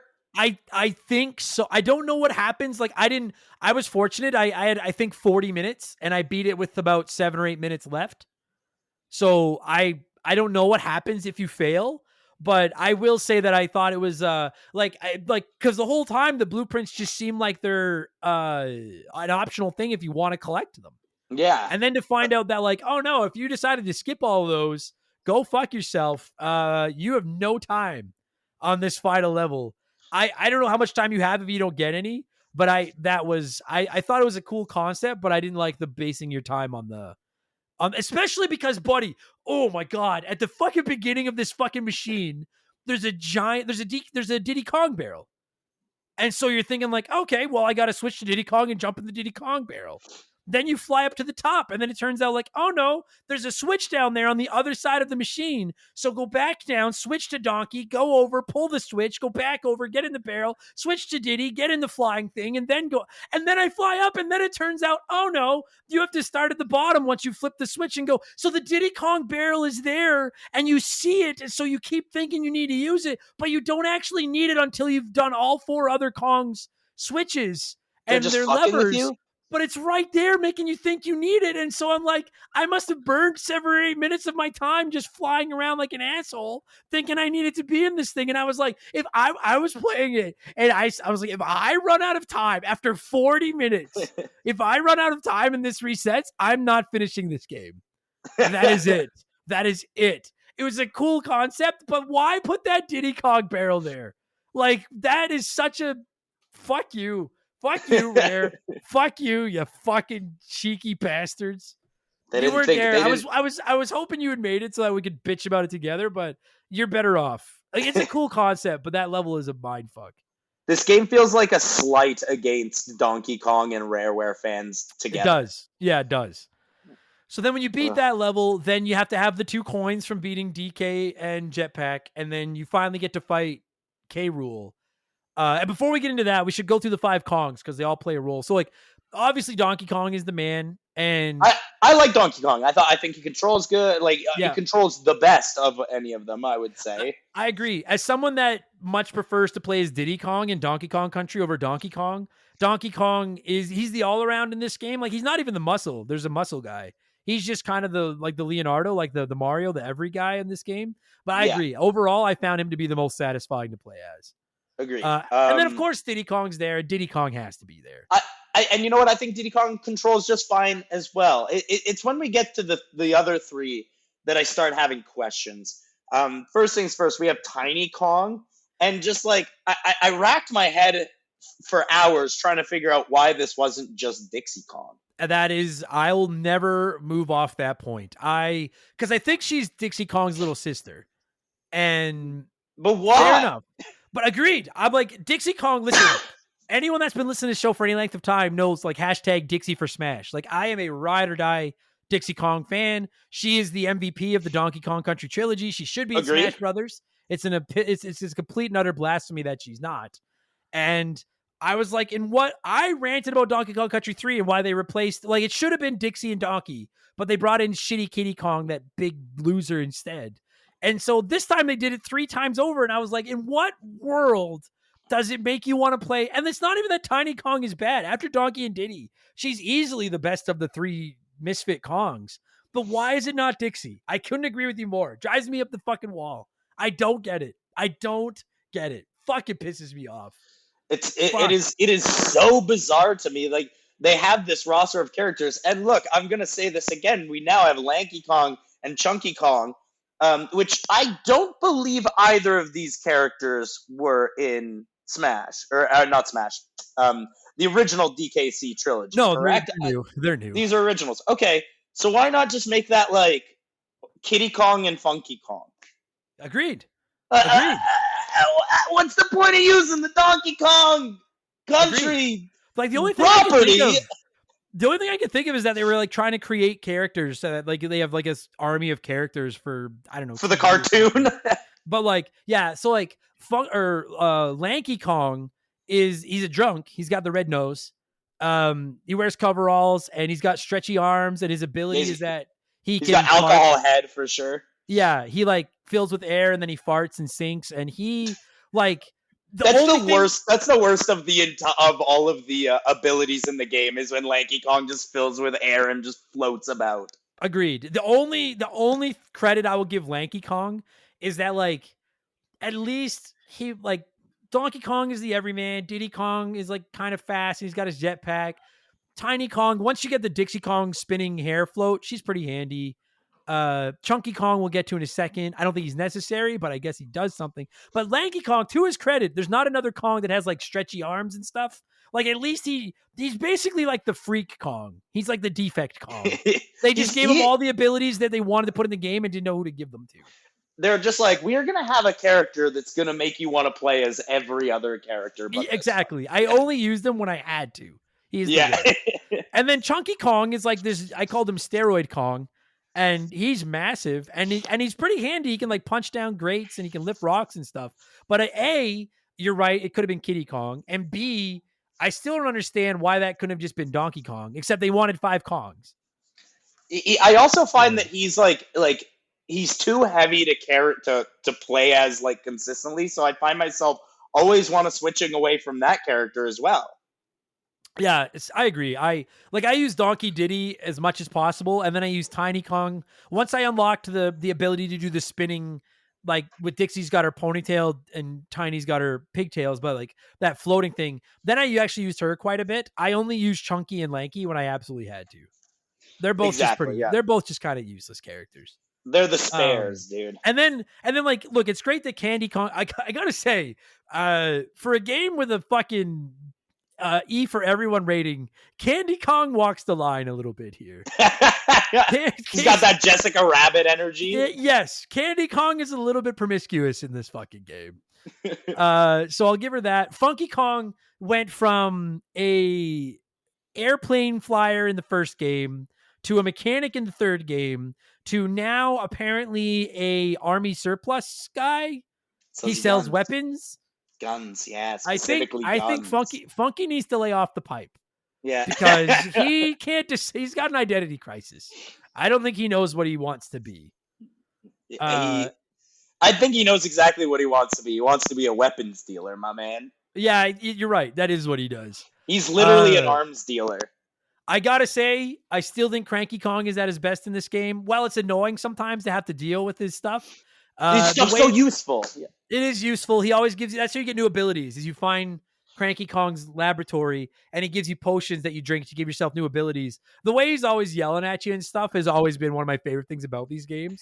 So shout out to Cranky Kong. And then is it not just a little bit fucked up that they killed Wrinkly Kong off and her ghost gives you tips? Like, what? Why? Like, why? I also love that in the dialogue, she's like, they're like, what happened? And she's like, I died between the last game and now. Yeah. I thought that was just because, like, in Donkey Kong Country 3, she's in this cave with the banana birds and she's playing Nintendo 64 and doing like aerobics and she's knitting and she's a lovely. Everybody loves Wrinkly Kong. And then in this game, like, no, she's dead. But we set up a bunch of doors for her ghost to hang around and give you tips. It was kind of a little bit fucked up. Oh, you know what? I just remembered that I actually do really like about this game, even though I think it is few and far between. It should happen more often than it does, but I like the ride-alongs in this game, like where you turn into a rhino and just like break stuff, or you turn into the swordfish and you can swim better. I like that. Actually that is a big portion of the game that I think makes it a lot better. Agreed. I would have liked to have seen the spider and the kangaroo? ostrich. Was it? Oh, the ostrich, right? And maybe kangaroo. The frog. Like, it would have been cool to see more of the animals, but I do agree. It was dope seeing the rhino and the swordfish again. I quite enjoyed that. That was great. And I'm glad that K. Rool is back, because like in the modern Donkey Kong Country games, like I don't remember who the villain was in Tropical Freeze, but it was like some weird ice guy or something. In Returns, it was a plank of wood. Right. And fuck. And at least like this one's got K. Rool. Like, I'm a huge fan of K. Rool. He's awesome. Yeah, me too. I was stoked when he was announced for Smash. Yeah, and you get some great. So like at the very beginning of the game, you find out there's like this giant member of the K. Rool clan, and he's been locked up for being insubordinate. So you need to go to all the levels to get all the keys to unlock him, so that he'll help you take down K. Rool.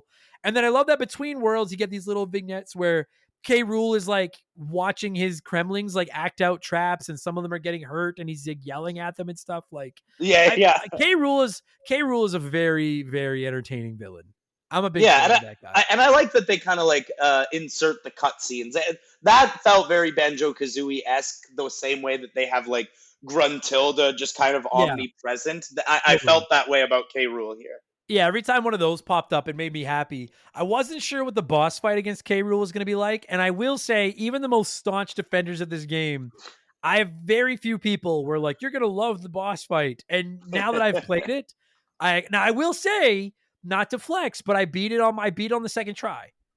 But it is, so you get there and you fight K. Rool in like a giant boxing ring. And he's got like giant boxing gloves on, and there's a crowd around you and stuff. And you actually go 5 rounds. And you play as a different Kong in each round. And you have 3 minutes, like a boxing match, to beat him. But what's frustrating about it is you start out with, which for the record, I have to just say, Donkey Kong should have been the last one. Agreed. Like, when you started this, you're like, you start with Donkey Kong. My brain was like, that can't be right. No, it's ridiculous. But you start with Donkey Kong, but you spend the first like 20 seconds of the fight just kind of running around this boxing ring, trying not to get hurt. And then, because he's like slamming the ground and trying to hit you and stuff. And then eventually, in each of the 5 Kong fights against K. Rool, like barrels or abilities of theirs will show up, and then you can use them to fight him. And Donkey Kong's isn't bad. There's one of his cannon barrels on each of the 4 turnbuckles, and all you have to do is go to each of the 4 corners, climb up into your barrel, wait for K. Rool to like stop blocking and let his guard down, and then launch yourself into him 4 times, and then you hurt him. Like, it's easy. It's not bad. So then you get like a little bit of a brief intermission where he catches his breath, and then it's like round 2, and it's Diddy Kong. Diddy Kong's is where this fight starts to go wrong. You have to get a hold of your jetpack, fly up into the air, and then K. Rool will stand under a spotlight, and then while you're flying, you need to use Diddy Kong's little peanut blasters to shoot targets on the lights so that they'll fall down onto K. Rool. But while you're doing it, he's throwing shit at you and trying to hurt you, and you only have 3 minutes. Ugh. And you've used the flying controls as Diddy. Trying to line up to shoot these targets can be a pain in the ass. And I think nothing would be worse than getting past that finally and then dying like in the third round. Oh, and you wait, because round 3 is the problem. Anyone that's played this knows round 3 is the problem. It's fucking Lanky Kong. And now K. Rool has a light fixture stuck on his head from the round against Diddy. So he can't see.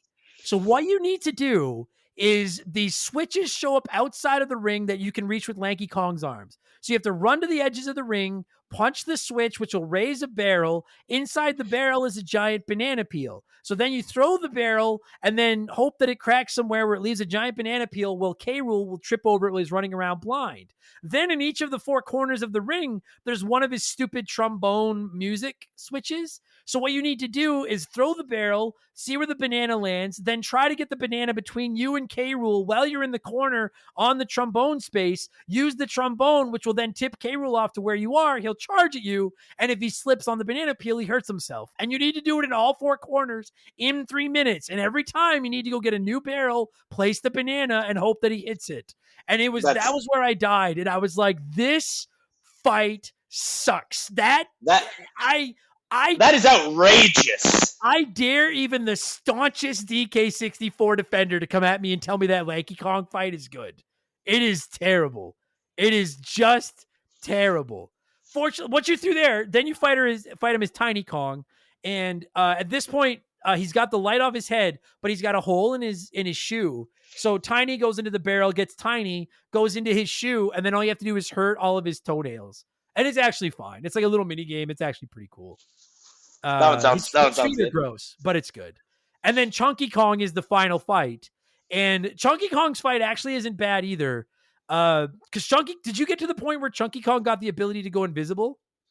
No, I didn't get that far. Okay, because that's one of his abilities is to go invisible, okay? So K. Rool will start bouncing off the ropes and go invisible. So then all you can see are like his feet and his hands or his crown and his gloves running around. So then you also have to go invisible. And then you go invisible too.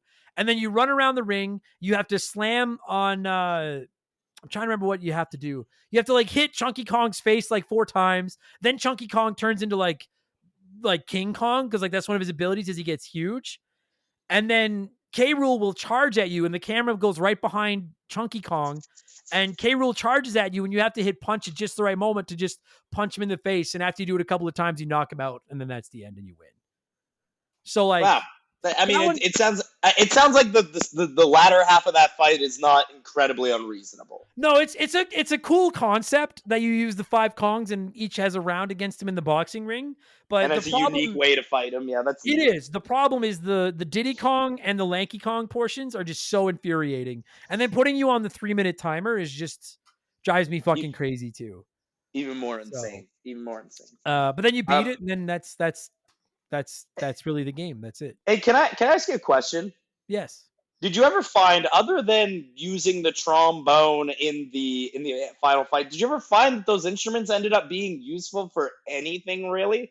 The only things were like sometimes you had to use them to trigger like an event in a level to collect a coin or whatever the fuck. Yeah, like to open a cage. Yeah. And there was like the occasional instance where I would use them to take out a bunch of enemies around me. Yeah, other than that, like that seemed like a weird waste of time. No, and that's one of the things I wanted to kind of pull back to is that like, I mean, people today complain that some of these open world games we play are just too big. There's too many collectibles. There's too much to do. And I agree with that. I feel like this game is one of the first instances of that. I can live with having to collect 100 bananas per Kong per level. I can live with having to collect the blueprint per Kong per level. Sure. I can live with having to get 5 gold coins or bananas per Kong per level. But then it's also like, also find all these banana birds and take pictures of them. Also power up your instruments and go use them in certain places. Also get all these other abilities that you'll use like once or twice each and go use them in different places. Also get a gun for each one and use it. Yeah. There's too much. There's too much. I thought like, I appreciate that you're trying to give players their money's worth, but like you could have eliminated 2 or 3 things altogether and I don't think it would have mattered. It just made the game feel like kind of overwhelming that there was just so many options for every puzzle that you come across. Agreed. And like, and just like it, and like for nothing. Like if the instruments had some sort of like real use that like made complete sense to me, I'd be fine with it. But for the most part, they just seem to be there to be there. Yeah, I agree. Now, again, to kind of, because we're getting close to kind of getting ready to start wrapping this thing up. Like, I want to just say, like, if I had been 6 years old and gotten this game, dude, like if this had Would've been loved my it. Donkey Kong Country, I would have played the fuck out of this. I get it. Totally. I really do. And it really is bright and colorful and it's fun to look at. And some of the voices are fun. Some of the voices looking at you, fucking Lanky Kong, are kind of annoying. Oh, I found so much of this game annoying, but I'm also a big Banjo-Kazooie fan, so I can't say shit. Sure. My biggest sticking point on it is just if you had just been able to pause and switch Kongs,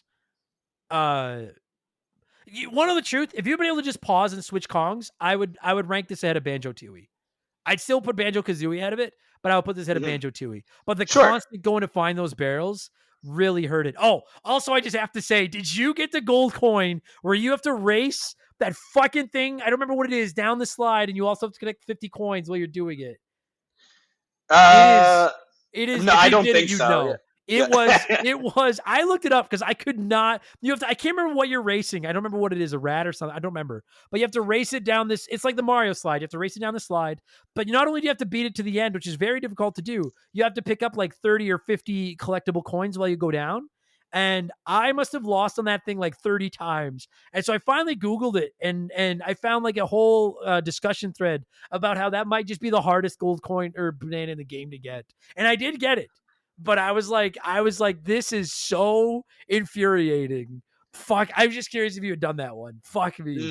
No, I did. I did do the one where you have to like drive through like the different checkpoints on the boat, and I like that one actually. I thought that one was pretty fun. I didn't hate that one. I liked that there was a couple of minecart levels. I wish there had been more of them because I love the minecart levels in the traditional games. Some people reached out and told me multiplayer was where this game shined. My brother and I played the multiplayer a little bit as kids. It was just like a shooter where you picked one of the Kongs and had their guns and shot each other. I have to say, I mean, multiplayer's never been my wheelhouse, but I'm a little surprised that people swore by the multiplayer in this game so much when there was stuff like GoldenEye and things. Like I never really felt myself going to this one to play the multiplayer. My brothers and I used to play a lot of the Conquer multiplayer because like that sounds like it's pretty reminiscent of the Conquer's multiplayer where you're just like picking characters from the game and you get a gun and you go. But like the Conquer one is awesome. But yeah, like I've said countless times, like I'm like, dude, I to this day I still think the Nintendo 64 may just be the greatest multiplayer console ever. I agree. That is my party system. Like Smash Brothers, Mario Party, the wrestling games, the shooters, WWE, like the Mario sports games. There was so perfect much, man. Oh, Mario Tennis is so good. Actually, Mario Golf, man. Oh, Mario Golf is so good. So I'm like, I'm not. I mean, different strokes for different folks. I just like the multiplayer never really was something that I was like. I just always felt like there was better options. Totally. To the multiplayer. Absolutely. Even the Banjo-Tooie multiplayer is good. I will hear about it forever if we don't bring it up. I know it's bad, but is the DK rap not one of the most iconic songs in the history of video games? It's the best. I like it would really motivate me to turn the game on where it's like, oh, I gotta play this fucking game, but like at least I get to hear it on the way. That rap when that rap, spoilers, I guess, minor spoiler for an Easter egg in the Mario Brothers movie, but when that song popped up in the Mario Brothers movie, I lost my fucking mind. Dude, that song, it's so good. Credit given where it's due. Do you know that Grant Kirkhope wasn't credited in the Mario Brothers movie? I did. Credits? He was pretty pissed. He was pissed. Yeah. As he should be. He said he wrote that song in like 2 minutes or something. Yeah. But which I believe listening to. You can tell, absolutely. Yeah. But you know what? It is a banger. I do listen to it fairly frequently. Yeah. I don't know if I'll have put it in at the beginning of this episode or the end. I promise everybody the DK rap. If you haven't heard it yet, I will have the DK rap in this episode at some point if I haven't done it already. I'm trying to think. We went through the levels. We went through the Kongs. I think we went through the ride-alongs. I think I'm good. I know some of you were like, I know some of you thought we were going to come on here and I was just going to go scorched earth on this game. Like, I don't think there's a horrible game in here.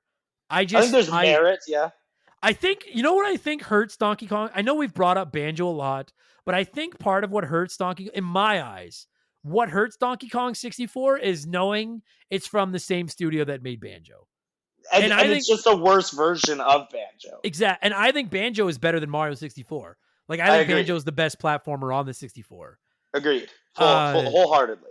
And so I think that's part of its problem. And at the end of the day, you know, playing it now as an adult, I was like, I can look past some of the irritating controls because that comes with every 64 game. And I'm incredibly upset that Dixie Kong is not in this game. I wouldn't tear it apart for that. I think it goes back to the same words I said about an hour ago when we started talking. At the end of the day, I just find this to be a very inconvenient and tedious game to play. Totally. And every time I felt like I was having a good session of it and I was really having fun, which I will give it credit. It's very hard to turn this game on and not make progress. Like, you're going to find something. You're going to make some progress. But every time I felt like I had a fun, good session of it, I'd run into an area where I had to swap out characters and stuff and everything. And then I would just get irritated with. Like, it always found a way to piss me off by the end. It feels like it has no respect for my time as a gamer. Yeah. Yeah. I guess at the end of the day, and call me an old man if you want to, but even if it hadn't gone 2D, like the Donkey Kong Country games, I wish there had been more of a focus on it being like those instead of just like, I hate how everything on the 64 became a fucking collectathon. Like, Mario 64 broke the mold and then everybody just did it. And it got to the point where I was like, can you please, like, take me back through those levels, but just make it a platformer again? Totally. Although, like, that sensibility probably is what gave us Banjo-Kazooie Nuts and Bolts, where they're like, people, this is oversaturated. Here's garbage. Yeah, instead. I suppose. Yeah. Anyway, all right. Well, let's. I'm sure someone's gonna write in and be like, "Oh, you forgot to talk about this collectible," and I'm like, "Well, there's too fucking many." Okay, Yeah. I can't remember. We talked for an hour. We talked for an hour. If we haven't covered all the collectibles yet, then that collectible was never meant to be collected. Yeah. Bradley, you are the guest. We need to score this thing. I was gonna say 200 gold bananas. I looked it up when we were talking. If you have a better idea, I'm all open. Otherwise, we'll go out of 200. Let's do out of 200 gold bananas. What? All right, because 64 just seems try. We've done that, so yeah. All right, buddy. Then the floor is yours. Out of 200 gold bananas, how many gold bananas would you give the infamous Donkey Kong 64? Okay, I gotta be honest, and I'm sure people aren't like incredibly shocked to hear this, but I didn't have a very good time playing this game pretty much at any point, I felt. So I'm going to give it 80 bananas out of 200. Wow, a failing score. 40%. Dude, 40%. Someone told us, sorry to sidetrack, but like I think it was on Per Monkey Dishwasher. Someone was telling us that like in the States, it's like 70% is a pass or 60% or something. Jesus. I know. And I was like, man, I would have never made it past grade 2. I think it was 60%. Don't even write in and tell me I don't care. It's fine. But I always assumed that 50% was a pass. Like, under 50 was an F, and then you were in D- if you had 50% and so on. So yeah, that's because that's how it is in Canada. So I would assume that I figured that's how it was everywhere. So you're giving Donkey Kong 64 an F. Yeah. All right. 80 of 200. I don't know if I can quite go that bad. And I'm not afraid of the backlash. Hey, I'm the guy that came on here and shit on both Metal Gear Solid 2 and 3. I'm not scared of you fucking people, but I am. That's why we'll never do Kingdom Hearts. I love both those games. God, I love those games so much. I don't know if I can fail it, but I'll give it like a 120. Like, I give it like a 6 out of 10. That's a fair score. Again, though, I will say, if it had just given me the ability to pause and switch Kongs, I'd be willing to get up to like an 8 out of 10. I'd be like, it's fine. Totally. I really think so would. too. I think that really is the detriment of this game, is how much it just like is so tedious to switch your characters. Yeah. Like, imagine if in Super Mario World, every time you wanted a power up, you had to hoof it back to the top secret area. Every fucking time. Yeah, that is a perfect analogy. Yeah, but now imagine you need those items to beat certain levels, so you have to go to the top secret area. And by the way, depending on where you are in the game, the top secret area is hidden and you got to go find it. And it is like, fuck you. Oh man. Fortunately, they didn't do that. That's why Super Mario World is the greatest game of all time. I agree. Good shit, Ben. All right, so 80 and 120. It's fine. It's fine. I don't know. If I was too hard on, I think we were fair. I don't think we went over the top. I think we were tough but fair. We've been really nice to this game, if anything. I was pretty nice to this fucking game. Should have had Dixie in it. That's gonna burn. Can I listen? I'm gonna let you plug your stuff. And we're gonna leave. But if I could just the disrespect that Dixie Kong is shown by the gaming, it's not the fans. It's not the fans, but by the game developers. That she is not in this game is ridiculous. That she is not in Smash Brothers drives me up the goddamn wall. That is, it's absolutely heinous, dude. And then you know what? Fuck. If people want to come at me and be like, you were too mean about this game, my guy, we could have been way meaner. Oh yeah, way. Yeah, I'm in a good mood today. If we had done this last week when my cars were both breaking down and getting fucking in accidents, I would have given this game like a 0. It's fine. But Dixie Kong should have been in this game. Fucking pisses me off. 0. The amount of gold bananas I wish I had gotten. Yeah. I love that kid. Bradley, when you're playing good games, where do you play them, and where can people come and argue with you about this game if they want to? Well, if you guys want to come in and dunk on me, you can follow me on Instagram at The Gaming Odyssey, or you can follow me on Twitch, which I do here and there when I feel like it, twitch.tv/videogameodyssey. I like it. And you guys will be able to find that in the, what's the thing where I write about the show? The description of the... This is why I wouldn't have passed school if I lived in the States. In the description of this podcast, you can find that link. So check it out. Tell them I sent you. And Bradley, I know you haven't been feeling well, so go and play some video games and drink some juice and feel better. And thank you not only for taking time to talk about this game with me, because I know this game can be quite frustrating. Thank you for taking the time to play this fucking game. Thanks, buddy. Appreciate it. Anytime, my man.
When she needs to be, she can go through the air and climb up trees.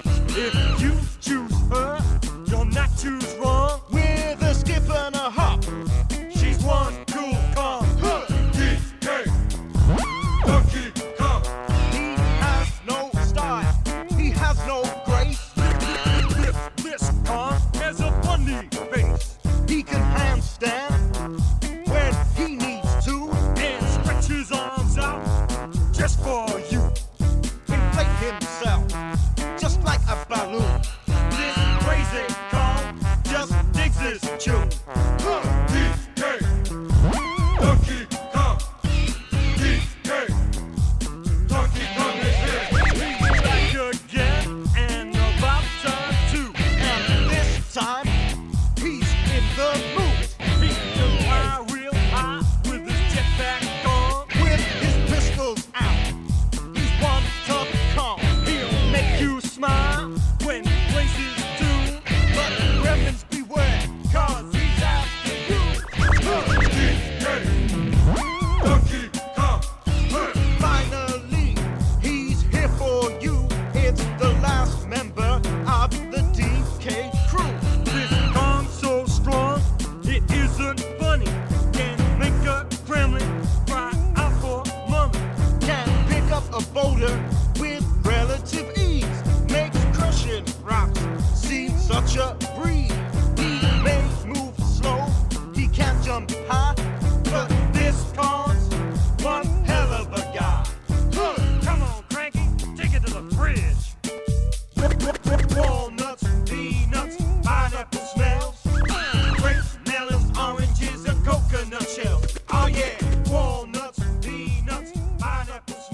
That is going to do it for this week's episode. Bradley, thank you so much for powering through your goddamned cold and playing Donkey Kong 64 just to talk about it with me. I really appreciate it. And seriously, guys, if you want to follow him on the old Twitch box, check out his link in the description of this episode, assuming I remember to put it there.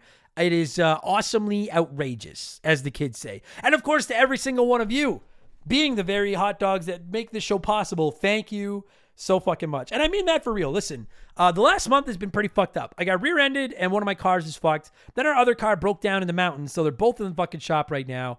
And we bought a new house and we sold this house and we're really excited about it.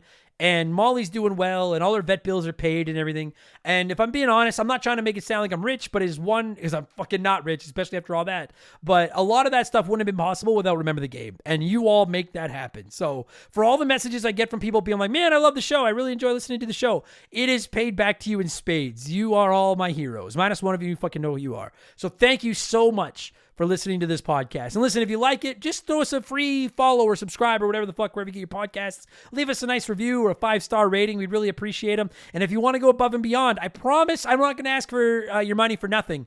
There's about 240 expansion passes, 200 game patches, 150 rambling idiots, and 60-some Purple Monkey dishwashers, all waiting for you over at patreon.com/rememberthegame. You can add them to any podcast service you want. List them over there so you don't have to deal with the shitty Patreon interface. Cost you a couple of bucks a month. They're ad-free, and you help us keep the bills on around here. Patreon.com/rememberthegame. And if you want to check me out over on the old Twitch box, I'm trying to be as active over there as I can. Twitch.tv/rememberthegame. I try to get on there 3 or 4 times a week, mostly just playing old stuff, but it depends on how the schedule shakes out. All right? I think that's everything.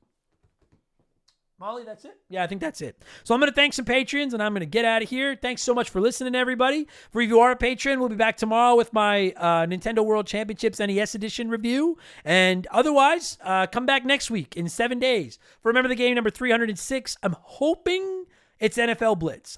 That's the plan. I have it sitting here. I have a guest lined up. We just got to make the magic happen. So that's what I'm shooting for, is NFL Blitz. We'll see you all next week. Take it easy, everybody.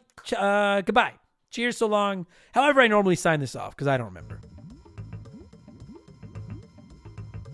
Remember the Game is brought to you by our Patreons. I could not puke up all the content I churn out every week without all of your support. The following people are at the senior executive vice president level or higher at patreon.com/rememberthegame, and as such, I am contractually obligated to thank them as quickly as humanly possible.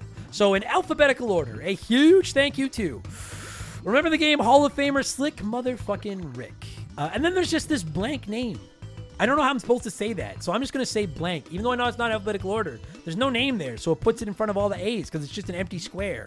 So, blank. A dude named Adam, A.B. Killen, Aaron Lawson, Ace McGuy. Adam Blank still hasn't enjoyed Donkey Kong 64. Adam Blank still hasn't reviewed Mario Galaxy. Adam Marnett, Adam's former assistant, A.J. McCurgy, Alex McIntyre, Alex R., Alex Ramos, Alexander Camps, Andrew Wright, Andy Hudson, Angry Ticks, Archangel Otaku, A-Town, Atrio Wormwood, Band, Beat on the Moan, Beaver Boy, Beef Dingleberry, Beers of War, Benjamin Atkins, Big Daddy Randall, Big the Cat, Biddy, B Cuz 19, Blame the Hoagie Man, Blobby Rogers, B Money, Brandon DeZeba, Brant Hewitt, Brian Richmond, Bula, Burt Macklin, Busty Meadle, Cam Nelly 23, Can't Destroy Her, Captain Steve N, easier for me to say, Carbon Fiber Zombie, Cesar, Chaz Hammond, Chris Fleury, Chris Hill, There Is No Cake, Christian Gabriel, Christopher Britt, Chugger 22, Cody Richardson, Cody Thompson, Combo Chuck, Confused But Still Here, Crystal Lake Management, Dazerith, Dan Fusselman, Dan of Dissect That Film, Daniel Darbles, Darth Skywalter, Dave McGee, Dave Thompson, David Schroeder, DBXJ, Decoy Man, Dead Boys on the Roof, Diablo Spartan, Donnie the Dude, Walter, Doogie,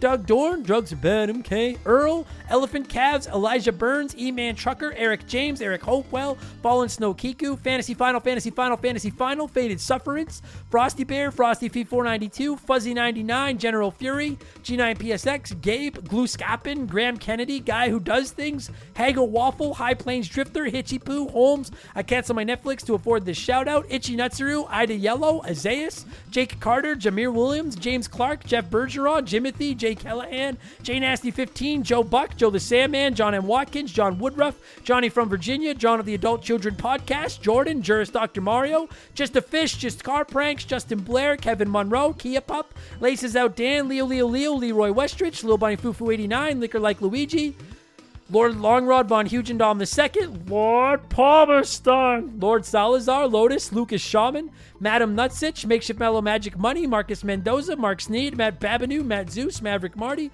Max Lagru, Max Sandin, McCracken, Mellow Yellow 8787, Mercury 869, Mike Maloney, Mr. Jabroni, Mizuru, Monstrous the Boner, voice crack there, Morgan, My Left Nut, Nathan Tremblay, Nerdy Hybrid, Nick Creature, No One Cares, Nordak, Nothing Could Possibly Go Wrong, Oroku Saki's Gardener, Paul Burke, Phil Lencher, Fill Up My Farts with Mouth, Fill Up My Mouth with Farts, Plow King, Postman, Put It in H, Quiet Place Queen, Radioactive Man, Randy Barrage, Rated X, Int, Robbie Air, Roger Staubox Pool Cleaner, Rush's Dog Walker, Ryan Kinchin, Ryan Perry, Ryan Stemmerding, Ryan Whitcomb, Rills, S, Sabin, Sam Carpenter, Savage Boosh, Scary Terry, Scott Brooks, Scotty McGee, Shank the Rat-Faced Bastard, Shoeboxers, Shironic, Sire of Sarah, Sleeper Hit, Sour Goat Face, Spider Cat, Squeak Nut, Squints, Standard Ass Brian, Steve Dalk, Stud Steel Smash, Super Science Sephiroth, Super Jess, T-Bear 87, Tadpole, Ted Explosion, The Big Deal, The Keegs, The Fletchman, Theodore, The Supreme Chozorizo, Thomas Smith, Timmy the Exuberant Turtle, Timothy Sabrinsky, Titan 420, Toby OP, Tommy's Big Salami, Travis Sanders, Triple, Tyler Bauer, VOS Rager, Works For Me, Wilco, Wimp 15, Wolfgang Darren, Wolf Magic 21, Wyatt the Surgeon Who's Not a Surgeon Row, X Maverick X, yes it's true, this man has no dick, Youngster TK, Zach Shepard, Zamatos, Zane Donovan, Zen Paladin, Zonko 504, and Z-Train 22. That was not a horrible round of shoutouts. I'm okay. Thanks so much, everybody. Appreciate all of you. Talk to you on Expansion Pass tomorrow. Cheers. That ought to hold those SOBs.